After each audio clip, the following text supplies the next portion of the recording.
Olá meninas, boa noite, tudo bem com vocês? Espero que vocês tenham tido uma ótima semana. Então nós vamos dar continuidade à nossa segunda aula, né? A respeito dos avanços na educação. Na aula passada a gente fez uma retrospectiva a respeito da educação. Aí a gente falou vários aspectos da educação tradicional, das leis que surgiram nesse meados de tempo, de alguns autores, e hoje nós vamos dar um pouco mais de continuidade, avançar um pouco mais, até a gente chegar nos avanços atuais, tá bom? Talvez ainda não seja na aula de hoje que a gente vai acabar entrando nos avanços atuais, mas vamos lá. Então é o seguinte, vamos começar a falar hoje de perspectivas. O que vem a ser perspectiva? A perspectiva nada mais é que uma antecipação qualquer do futuro. É um projeto de futuro, é um ideal, um sonho a se realizar. Podemos assim falar que na perspectiva a gente tem também esperança de um futuro melhor. Então assim, a perspectiva na educação ela é muito importante. Porque, querendo ou não, todos nós, educadores, professores, a gente tem muita esperança no futuro onde a educação venha a ser muito melhor do que né? Onde a gente possa conseguir melhores resultados do que a gente tem hoje. Então, assim, por que a gente está falando em perspectiva? Porque hoje muitos professores, educadores ficam perplexos, ficam preocupados, ficam inseguros diante das mudanças na sociedade da tecnologia. Então, assim, alguns profissionais da educação, eles se veem um pouco assim, inseguros, com temor de perder o emprego. Por quê? Porque eles não sabem, eles têm medo porque eles não encaixam nas inovações tecnológicas. Haja visto o que a gente está passando, né? Quem diria que nós estaríamos hoje fazendo aulas online, dando aulas, videoaulas, fazendo reuniões, né? Tudo pela internet. Então, assim, vários educadores, eles se sentem inseguros. Porque apesar de ter muita tecnologia, de ter muito recurso, mas a gente muitas vezes não está preparado para essas mudanças. Então, assim, por isso que eu digo que nós, professores, educadores, pedagogos, gestão escolar, a gente tem que estar sempre se reciclando e tentando melhorar nessa parte, porque nós estamos no século XXI. Então, assim, essa pandemia veio para dar um choque de realidade para nós tentarmos atualizar os nossos conhecimentos na parte da tecnologia, né? Então, assim, de um modo geral, a gente está tendo um resultado positivo, porque estamos trabalhando em casa, não é a mesma coisa da gente estar presencialmente, claro, mas nós estamos tendo a chance de levar até vocês o conhecimento que vocês precisam. A mesma aula que a gente está dando online para vocês seria a aula que a gente estaria dando presencialmente. Então, olha para vocês verem como que o tempo está passando e essas mudanças estão acontecendo, sem a gente se programar, sem a gente preparar. Mas nós estamos ali correndo atrás, né? E é o que a gente tem que fazer. Então, assim, com o passar do tempo foram aparecendo vários pensamentos na ciência educacional. Surgiu planejamento pedagógico, surgiu pedagogia da esperança, surgiu assim ideais pedagógicos, vários projetos para a gente estar entrando na linha e estar realizando a nossa atividade da melhor maneira possível. E aí, o que a gente faz para desenvolver uma perspectiva? para desenvolver uma perspectiva, é sempre bom ter um ponto de vista, uma direção e um caminho ao qual a gente deseja chegar. Porque se a gente tiver uma perspectiva, mas não tiver um objetivo, a gente não vai realizar essa perspectiva com sucesso, não vamos ter sucesso diante daquilo que a gente quer, do ideal que a gente tem, do projeto que a gente está tentando fazer. Então, assim, por isso que a gente precisa estar atento sempre com as perspectivas que a gente tem, com as perspectivas que a gente deseja. Porque se você tem até uma frase do filme, não sei se foi da Alice, né? Que ela pergunta para onde ele vai, ou onde que ela quer ir. Aí o gato fala, se você não sabe onde quer chegar, qualquer caminho vale. Então, assim, para a gente chegar em algum lugar, a gente tem que saber onde a gente quer chegar. E isso inclui o quê? A perspectiva. A gente tem que ter essa perspectiva. O passado está sempre presente na nossa educação. Não tem como a gente deixar ele para trás totalmente. Por quê? Porque, assim, quando se fala de perspectiva atual da educação, a gente está identificando os valores do passado e está ali as práticas educacionais que marcaram o passado, que ainda caracterizam o nosso presente e vai abrir novas possibilidades para o nosso futuro educacional. Então, assim, não tem como a gente tentar trilhar um caminho para o futuro sem analisar o que a gente já fez e sem levar em conta o que a gente está fazendo para a gente chegar no nosso objetivo. Até porque, assim, muitas perspectivas orientaram muitas práticas que poderão desaparecer e outras vão permanecer em sua essência. Por que será que isso acontece? Porque é o seguinte, para entender o futuro é necessário revisitar o passado. Até porque a gente tem que olhar o passado para evitar cometer os mesmos erros que a educação teve, deixando um rastro onde não vale a pena trilhar novamente. Então, assim, a gente tem que procurar lá no nosso passado o que deu errado na educação. O que não foi uma boa? O que a gente está fazendo hoje no presente que é uma coisa legal, que vale a pena levar para o futuro? Mas a gente vai levar esse objetivo para o futuro para chegar aonde? Porque se for simplesmente para realizar no futuro alguma coisa que a gente está fazendo hoje, não vale a pena. Por isso que é necessário a gente ter em mente uma perspectiva e saber aonde a gente quer chegar. Então, assim, na aula passada, a gente viu que a educação, o modelo de educação tradicional foi um modelo que ficou destinado a uma pequena minoria. Por quê? Vocês lembram? Porque era uma educação destinada a quem tinha um poder aquisitivo melhor, né? Aí, com o passar do tempo, surgiu a educação nova, que, segundo Jean-Jacques Rousseau, um filósofo, ele diz o seguinte: a educação nova surge de forma clara. Por quê? Porque, segundo ele, ela nasce naturalmente, o ser humano nasce naturalmente bom e é preciso trabalhar essa bondade a partir dos instintos naturais da criança para desenvolvê-la futuramente. Então, assim, a gente tem uma sala com crianças, né? Começando lá na educação infantil, porque, segundo Jean-Jacques Rousseau, ele defendia que o homem, a gente tem que trabalhar um instinto natural da criança para levar ela a um bom desenvolvimento. Então, a gente está lá na educação infantil, a gente tem que conhecer essa criança para que a gente possa planejar, traçar o caminho que a gente quer realizar e chegar com essa criança para que a gente possa ter sucesso no futuro. Tá aí, ó, olha aí a perspectiva presente dentro do pensamento do Jean-Jacques Rousseau.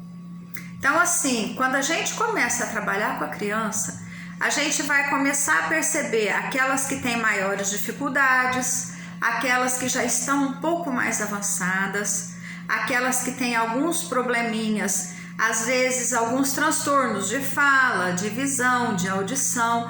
Tudo isso a gente vai tentar descobrir na educação infantil. ou melhor, tentar não, nós vamos fazer o possível e o impossível, porque quem vai ter mais contato com essas crianças somos nós. Porque muitas vezes essas dificuldades e esses transtornos, eles passam despercebidos pelos pais. Porque em casa, às vezes na correria do dia a dia, hoje a maioria dos pais trabalham, tanto o homem quanto a mulher trabalham fora, então o tempo que eles têm para ficar com os filhos é muito pequeno e nesse pouco tempo que tem eles não percebem. Então aonde que vai caber a gente descobrir essas dificuldades? Na escola. Os professores é que tem que estar sempre atento. Isso aí é uma coisa que a gente sempre aprendeu. E eu vou estar aqui reforçando para vocês. Nós, professores, nós temos que ter uma sensibilidade muito apurada. Porque muitas vezes a gente descobre nos nossos alunos determinados problemas que os pais não veem. Igual a criança, às vezes, em casa sente muita dor de cabeça. A mãe não percebe o que é, a mãe não sabe o que é, acha que é algum resfriado, acha que é alguma sinusite, faz um tratamento e essa dor de cabeça da criança continua. Na escola, a gente percebe que a criança senta mais no fundo e não está tendo um bom rendimento. A gente percebe que olha nela, ela está forçando para enxergar a lousa, a letrinha dela não é uma letrinha boa, ela não consegue realizar atividades bem feitas. Aí o que você faz? Você faz uma experiência com essa criança, você muda essa criança para sentar na frente. Você percebe o quanto ela vai melhorar.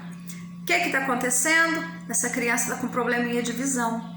E muitas vezes é a gente que descobre isso, porque os pais não têm tempo para perceber isso.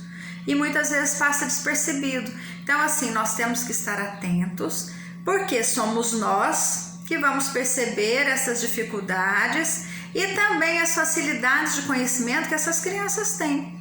Muitas vezes somos nós professores que descobrimos determinado dom que aquela criança tem para música, ela tem uma facilidade muito fácil para cantar, outra para dançar. Quando tem algum projeto na escola que a criança participa, a gente percebe isso, coisas que às vezes os pais não sabiam em casa.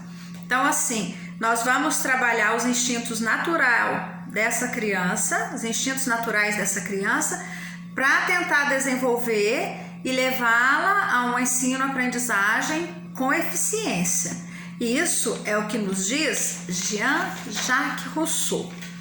E aí ele ainda, nos 2 últimos séculos, ele vem trabalhando e realizando numerosas conquistas no campo educacional, na área de ciências e nas metodologias de ensino.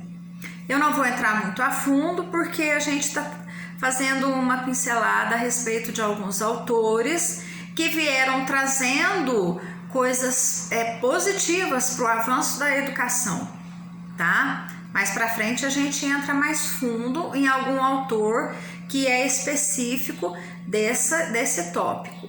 Aí também vem um outro autor, um outro estudioso, John Dewey, não sei se vocês já ouviram falar, Dewey. Ele tem um conceito a respeito de aprender.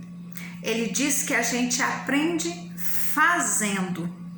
Isso aí, eles são aquisições definitivas na história da pedagogia. E é verdade. A gente sabe que para uma criança ter uma aprendizagem com sucesso, a gente não vai entregar de mão beijada uma atividade para ela. O que a gente vai fazer?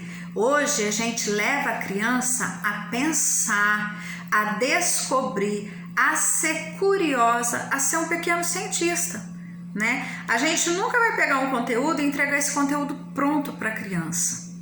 Ela tem que tentar descobrir, a gente dá um gancho, sugere alguma atividade, um projeto, a gente vai fazer um projeto de leitura, a gente oferece algumas possibilidades de leitura infantil que elas possam gostar, mas deixem que elas escolham, para a gente estar conhecendo até qual é o gosto dela, o tipo de leitura que essa criança gosta.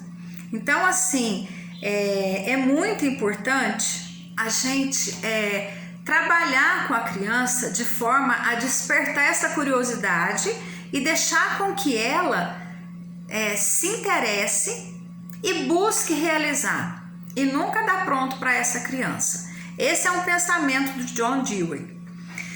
A escola tradicional e nova, elas têm em comum a concepção da educação como um processo de desenvolvimento. Mesmo sendo a escola tradicional um método que não era indicado e não é indicado até hoje, que ficou para trás, porque lembrando aqui, a escola tradicional é aquele método de escola onde o professor ele era um ser autoritário, o aluno não podia falar nada, ele tinha que sentar e ouvir, né? Se ele não tivesse entendido, ficava por isso mesmo, porque ele não podia perguntar. Então, assim, a gente sabe que mesmo que nessa época teve esse lado ruim, mas teve alguns aspectos bons também, que vieram trazendo no decorrer dos anos e que veio surgindo junto com a escola nova e trouxeram alguns aspectos positivos para a concepção pedagógica, né? No início da segunda metade do século, o que aconteceu? Os educadores jamais imaginariam uma educação tão internacionalizada como acabou ficando. Aí o que aconteceu? Alguns países altamente desenvolvidos, eles conseguiram realizar a aprendizagem de forma que eles acabaram com quase tudo do analfabetismo, né? O Brasil, até hoje, a gente sabe que não é assim. A gente sabe que o Brasil é um país onde existe um grande número de analfabetos, né? Haja visto que a gente tem aí o programa EJA, que a gente trabalha com adultos que ainda são analfabetos, que não conseguem ler nem escrever por devidos motivos. Muitos não tiveram a chance de estudar, muitos ao invés de estudar tiveram que trabalhar, né? E com isso foi aumentando o número de analfabetos no Brasil. Por mais que tenha sido criado algum projeto, algum programa do Mobral, programa do EJA, da EJA, que a gente tem até hoje, que é super importante, mas ainda existem aqueles a que não têm acesso à educação. Haja visto assim, nos grandes centros, nas grandes capitais, esse problema não é tão grande, porque o acesso à educação é um pouco mais fácil. Mas em determinadas regiões, como na região Nordeste, na região Norte, onde o acesso à educação é um pouco difícil, haja visto que a educação na região Norte, além de ser uma educação mais complicada, ainda tem a estrutura. Porque muitas vezes a gente vê aquelas crianças que para poderem chegar à escola, elas têm que utilizar um barco. Muitas vezes é época de cheia, os rios estão muito cheios, elas não têm acesso à escola. Outras vezes, aonde elas vão, não tem condições de dar merenda. A estrutura do prédio da escola é uma estrutura onde não tem banheiro, não tem uma cozinha para preparar a merenda. Então, assim, a estrutura de uma escola em determinadas regiões ainda deixam a desejar e com isso acaba aumentando a taxa de analfabetos no Brasil, né? Por mais que a gente tente acabar com o analfabetismo, ainda não foi possível, justamente por conta dessas situações, porque são situações que não são fáceis de resolver de um dia para o outro, né? A gente sabe que além de todas essas situações políticas, sociais, ainda tem a estrutura e a dinâmica da região. A Amazônia é uma região onde tem muitos rios, tem muitas enchentes, tem muitas cheias. Então, assim, isso tudo atrapalha a realização de uma educação perfeita. Assim também no Nordeste tem a seca. Tem onde as crianças não têm água para tomar nas escolas, as escolas não têm banheiro, muitas vezes a escola é ao ar livre, até mesmo os professores que trabalham nessas escolas não têm um preparo adequado, são professores às vezes sem formação. Então assim, eles acabam ensinando o básico do básico. Muitas vezes a criança aprende a ler e a escrever só.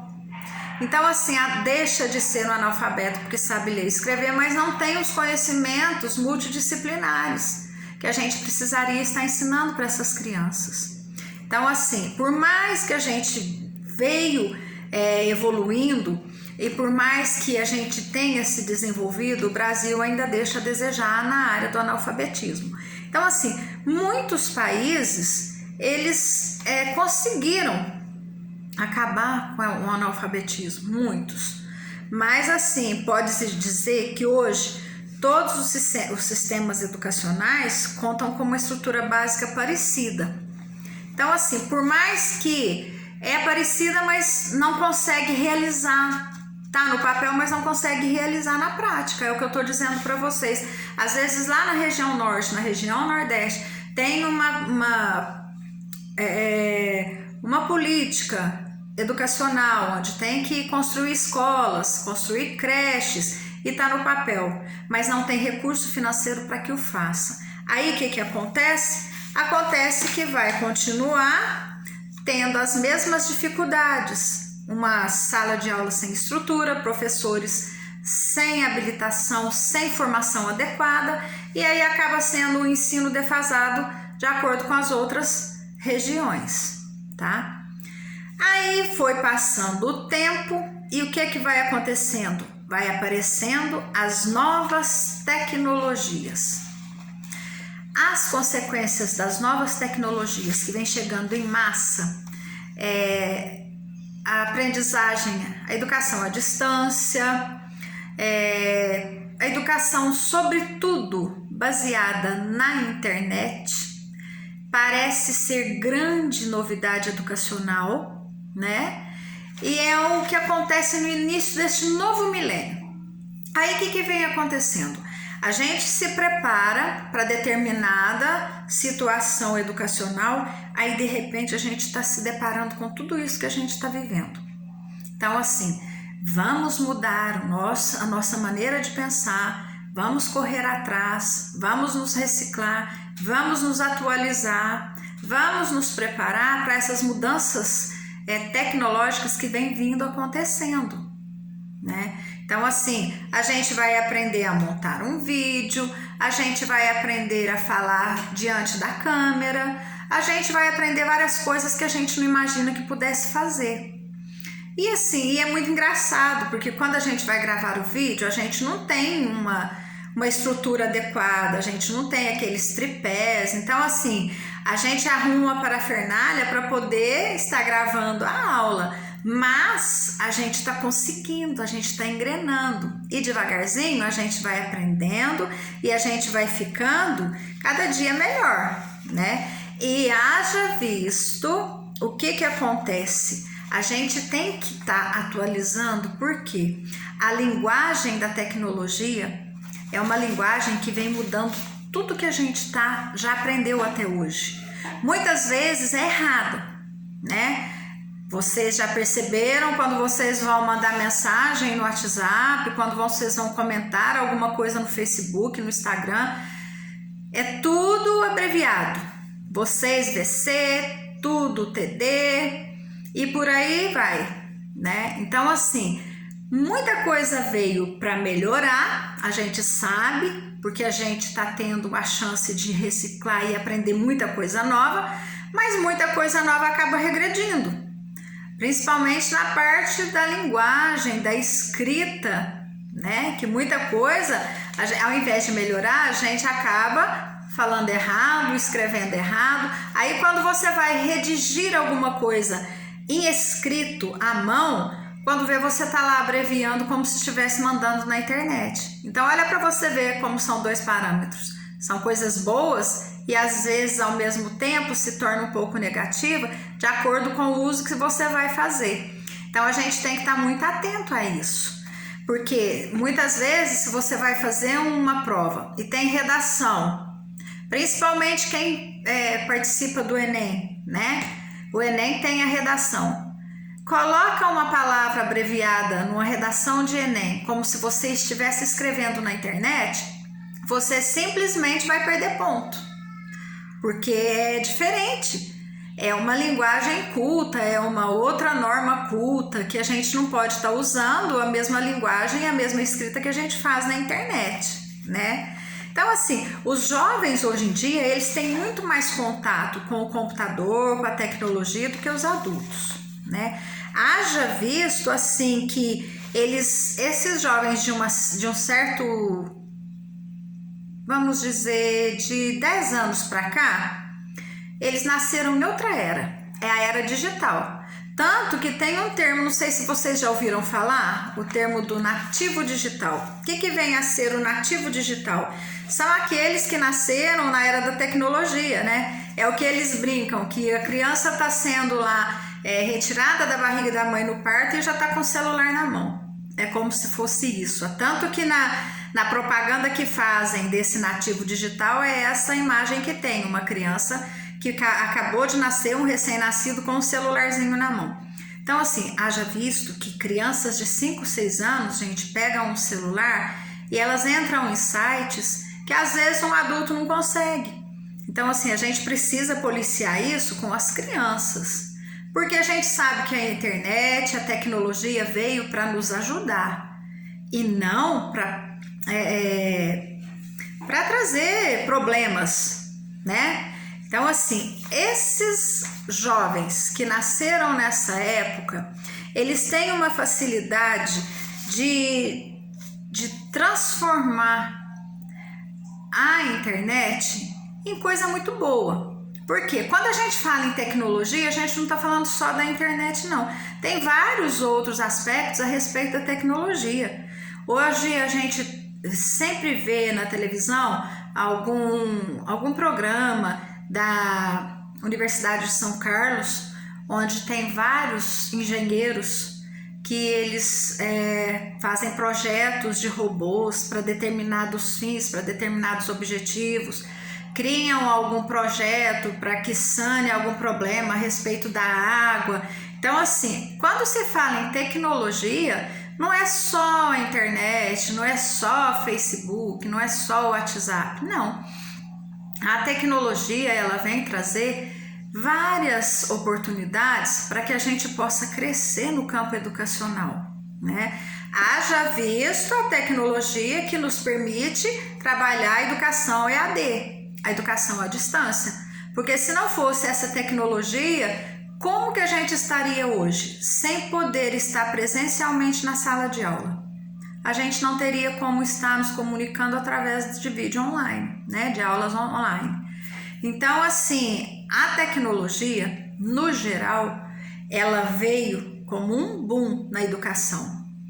Só que a gente tem que saber os momentos, saber os objetivos, saber o que se quer da tecnologia para estar realizando os projetos educacionais, né? Então, assim, novas tecnologias tendem a aparecer a cada dia mais, né? Uma hora é um projeto de aula de um jeito, de um certo formato, outra hora eles descobrem um outro modo tecnológico de estar formatando algum tipo de vídeo, e hoje quando a gente se depara com alguma pesquisa a fazer, aonde que a gente recorre? No Google, né? E o Google ali a gente tem várias chances. Além do Google, a gente tem o YouTube, onde a gente tem vários vídeos que a gente pode estar estudando, a gente pode estar aprendendo várias matérias, disciplinas diferentes. Então, assim, a gente tem que aprender a fazer uso da tecnologia para o nosso bem, para o objetivo que a gente vai realizar e conseguir um resultado que seja satisfatório para nós, né? Então, meninas, essa nossa aula de hoje vai ficando por aqui. Na próxima aula eu vou começar a falar dos paradigmas da educação. O que vem a ser paradigma? Vai pensando aí para a gente discutir na próxima aula. Paradigma, tá? Então eu vou terminar a aula de hoje com essa pergunta: o que são paradigmas? Que é o que a gente vai falar na próxima aula, tá bom? Então assim, meninas, uma boa noite para vocês, tá? A gente se encontra semana que vem. Por favor, eu gostaria que vocês dessem um ok logo após a aula, tá bom? Para eu saber quem assistiu o vídeo e a aula, para que eu possa fazer a chamada de vocês. Combinado? Um beijo, uma boa noite, até a semana que vem. Fiquem com Deus.